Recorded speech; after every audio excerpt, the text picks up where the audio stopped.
Kavan Braun, Director of Podcasts at Backyard Ventures. Welcome to AV123. It's great having you on the show. Now, let me contextualize the conversation.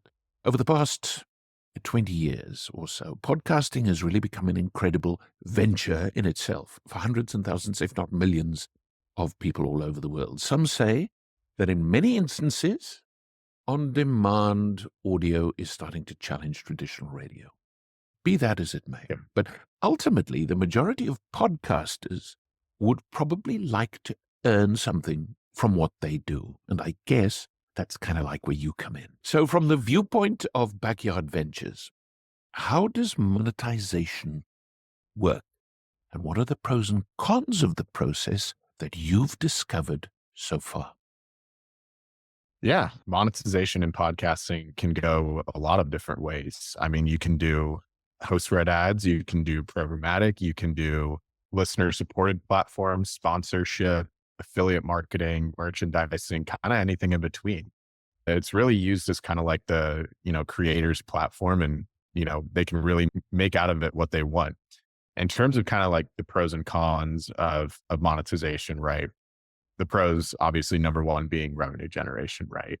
Being able to monetize something that you're passionate about, something that you might consider a hobby, is obviously a plus. So I would say that's the number one pro with monetization, is just being able to earn a living and just earn some revenue on something that you are just extremely passionate about. What would you say are the most common strategies, monetization strategies, and which would you recommend because you found them to be the most effective?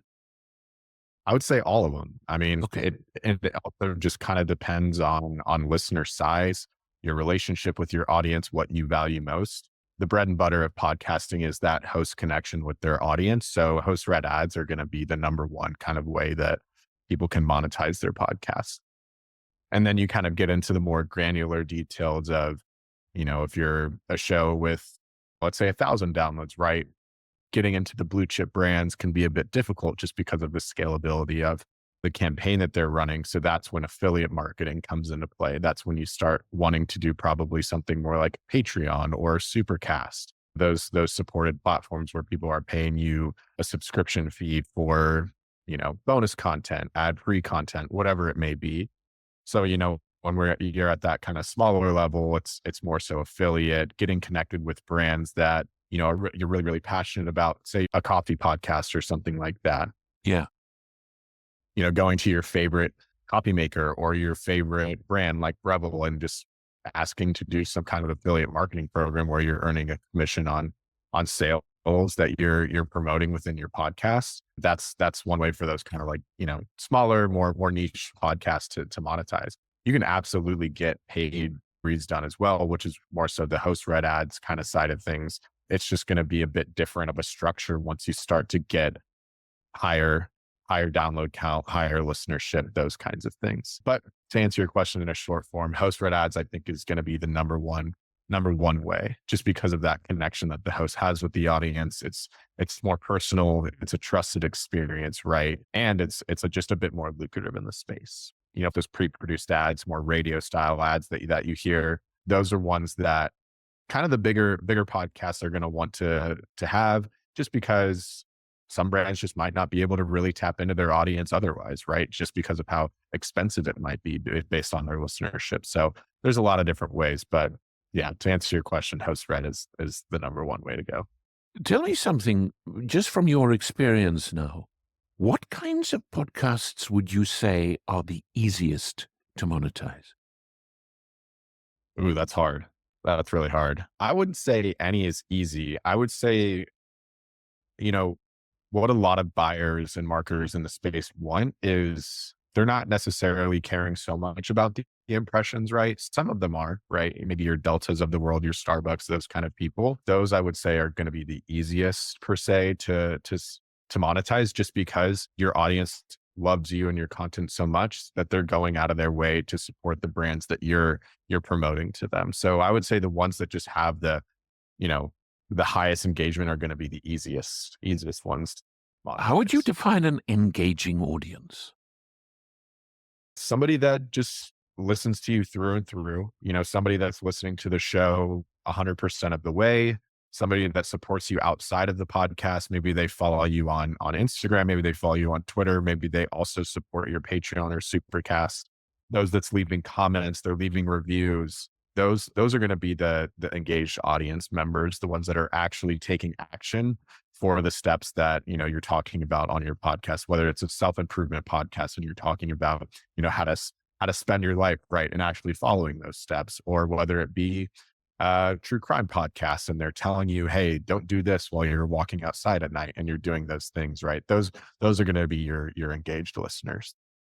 So at what stage should a podcast start thinking about monetization? And what key indicators would you look at or saying, all right, I can take your podcast and I can monetize it? I would say audience engagement, right? As I mentioned, just Yeah. that matters so much more than size. It's becomes viable when they're engaged to you because they can actually trust that you have an influence over brands can trust that you have an influence over your audience, right? Yeah. I think also once you're consistently posting something that you can start considering monetization, right? If you're just passionate about something and you're posting every other week and maybe you miss a week and then you do every week, those kind of things, your scheduling isn't really consistent. I would say that definitely brings challenges when it comes to monetization. So having kind of a strict, consistent schedule with your posting, whether it be, twice a week, once a month, whatever it may be, say you can pre-pitch upcoming content that you have. And then also before you really get into monetization, just kind of getting that audience tolerance is going to be a really smart way to understand if it is the right time to monetize. Maybe doing a survey within the audience or doing one ad per episode or something like that, just to kind of get the feel for how the audience reacts, ensure that your engagement levels are really remaining stable, your downloads aren't, dipping because of it. That's when I think you can really start saying, okay, I can really think about this monetization thing and take it from there. And also, monetizing should be something that aligns with your overall content strategy, your long-term goals. And those are kind of the pieces that, right, you don't want to monetize. If you're a show that talks about how everything in life should be free, maybe you shouldn't monetize because you're promoting brands that are going to want you to pay them, right? So just making sure that one, it also aligns with your strategy. When it comes to audiences, Kevin, just for the sake of interest, when it comes to audiences, I can only assume that most podcasts focus on niche audiences. Now, how does that then work for monetization when your sponsors or your advertisers want to reach as many people as possible? Or have you found with advertisers that you work with that that's not necessarily the case as long as the audience is sufficiently engaged? I think it's the latter. If you're a health and wellness podcast and you're talking about lifting weights or running or those kind of things, somebody like a McDonald's isn't going to want to partner, right? It's all about kind of that target audience that the brand or, their agency representation has. And maybe they're trying to reach, 25 to 34 year olds that are really healthy and wealthy, right? That would be somebody that is really in line with your content. And so, it's definitely the latter of your question. And it just really depends. And because everything is so niche, trying to find those brands that fit within your niche is going to be really key in terms of monetization, one for performance and ensuring that you can create a long-term partnership that also doesn't feel like it skews away from your current content that you're promoting. Can you just for a matter of interest, can you share some examples of successful podcasts that you've dealt with that have effectively leveraged your monetization efforts, be that sponsorships or advertising? What makes them work and how does it work within the context of a podcast? Yeah. So I think I'll give as an example of one of our clients, Deep Questions with Cal Newport. He does a really, really great job of keeping his ad load to a minimum. You know, some people just really want to monetize, right? Say they have 100,000 listens per episode and they're like, I should be earning tens of thousands of dollars on this podcast. I don't think it's always the smartest to have more than 6 ads in that episode, right? So When the episode is how long?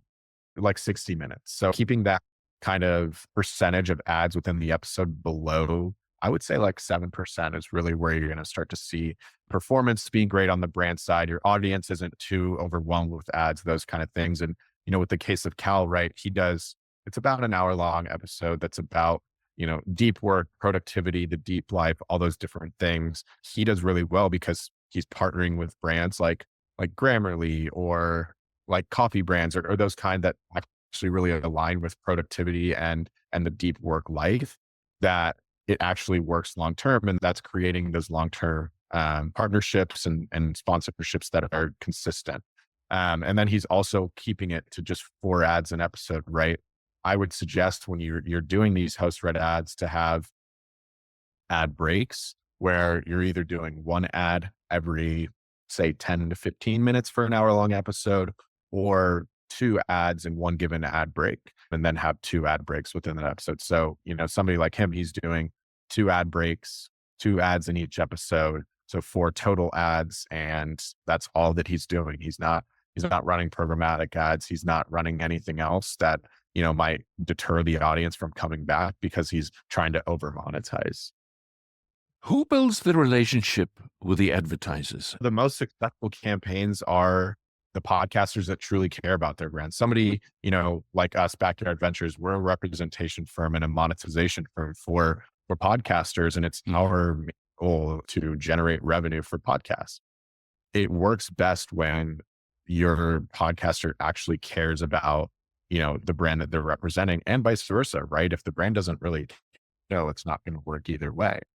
So I would say it's a mix of both. I mean, we're obviously the ones owning the billing, the operations, the ad placements, those kinds of things. But when it comes to the ones actually reading the ad, taking in the copy, making it in their style of voice, that's a podcast. A good example of one of our shows is the Wild Times podcast with Boris Gawan. He's a wildlife expert, adventurer. He's been on Shark Week, a lot of Discover Channel, of Animal Planet. You got to name it. He's probably been on it.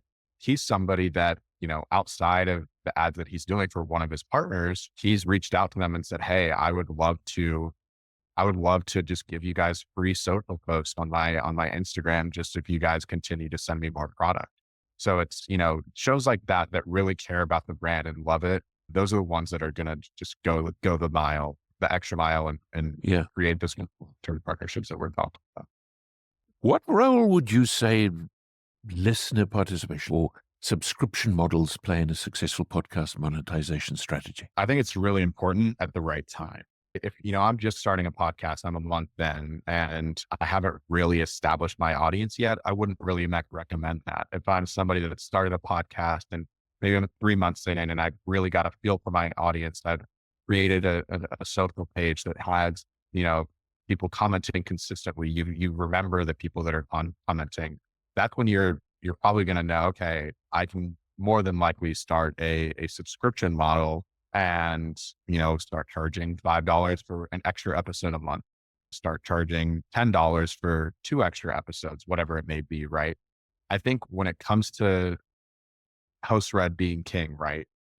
When you start to do ad free episodes under a paywall, that's when your performance is going to decline on the host read side, because you're putting your most engaged and active listeners behind a paywall. Those are the ones that are going to engage. They're going to engage with the brands that you're promoting more, right? And you're putting them away from that. So you're not getting as many people on the ad free side or on the side that does have ads that are going to really want to engage with those brands. So I think the best time is just whenever you creating a social page or you have a YouTube page for your podcast, whatever it may be, where you can actually see insights from your audience. Maybe that's also an email newsletter, and you get engagement from that and you start seeing consistent people. I would say is the right time to start offering a subscription model. What advice would you give a podcaster who's looking to build relationships with advertisers or sponsors? I think it's go the extra mile. Okay. If a brand is asking for, the classic, I want a 3-spot test to run once a month, telling them, hey, I'm going to do a bonus spot because I really like your brand and I really want this to work. Or, hey, I'm going to throw up an Instagram story, or I'm going to do I'm going to make it 90 seconds rather than 60 seconds, right? Just going the extra mile with showing the brand that you truly do care is gonna be the best kind of way to keep them happy and keep your audience happy. And then another thing, right? Whenever you get copy from a brand, they're going to have their talking points, their introduction, their mandatory call to action. Making that in your own voice is what's also going to just help you go that extra mile. Okay. Why do you say specifically that host-read ads are top of the heap? What makes them better than a packaged ad, for example? Is it because a packaged ad removes the audience from what the show is about? Yeah, I think that's part of it. I think also just from an audience perspective, you're coming to the show to listen to the host, or maybe you're coming to listen to the guest. And Yeah. when you get, you know, I think programmatic and pre-produced ads are obviously great for the overall industry and bringing in ad revenue to the industry. But when you're talking about more niche podcasts, not as many listeners are really going to be comfortable with that. And that's why just starting with post read and making sure that your audience is comfortable, they know your voice, they know, that every week on Monday, they're coming to listen to you. If they start hearing promotions from you, then it's just going to be best for you overall. And then also the CPMs are higher when it comes to host read over programmatic, right? The industry average right now, I believe, is like $23 to $25 CPM, but for programmatic ads, you're probably looking more at 15 to 18. So it's a higher CPM overall. Kevin, how can podcasters use their content to create additional revenue streams? I think clips is obviously a huge thing in this new world.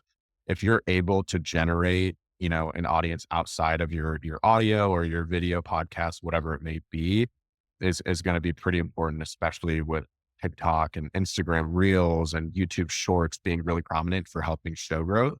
I would absolutely recommend being a creator on all aspects, right? And taking, say you have an hour long podcast, right? Taking 1 minute clips if you're talking about one specific thing that happened in the news this week and putting that out on Instagram Reels, TikTok, YouTube Shorts. Or if say your podcast is broken out into segments and you're taking those individual segments and posting additional video on YouTube just with those segments, that'll generate different listeners because some people like short form content over long form content. Yeah. So I think just really expanding outside of just the audio and the video of your podcast is really gonna help you generate an audience elsewhere. And also you'll be able to start working for, creator funds. You can offer social offerings for your brand. So those different kind of aspects to monetization. Okay. Interestingly, there have been a lot of people that we've spoken to during the course of the first season of AV123 where, and I would go so far as to say that the jury's still out, but there are those that argue that audio podcasts are the way to go.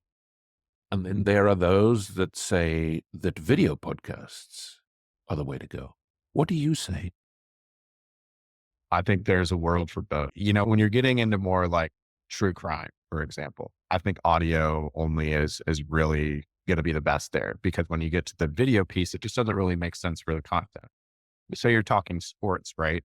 I think having a video podcast makes a lot of sense because you can have on screen maybe the clip of LeBron James, hitting that slam dunk at the final second. You can show that within your podcast, right? And you can't really see that on the audio side.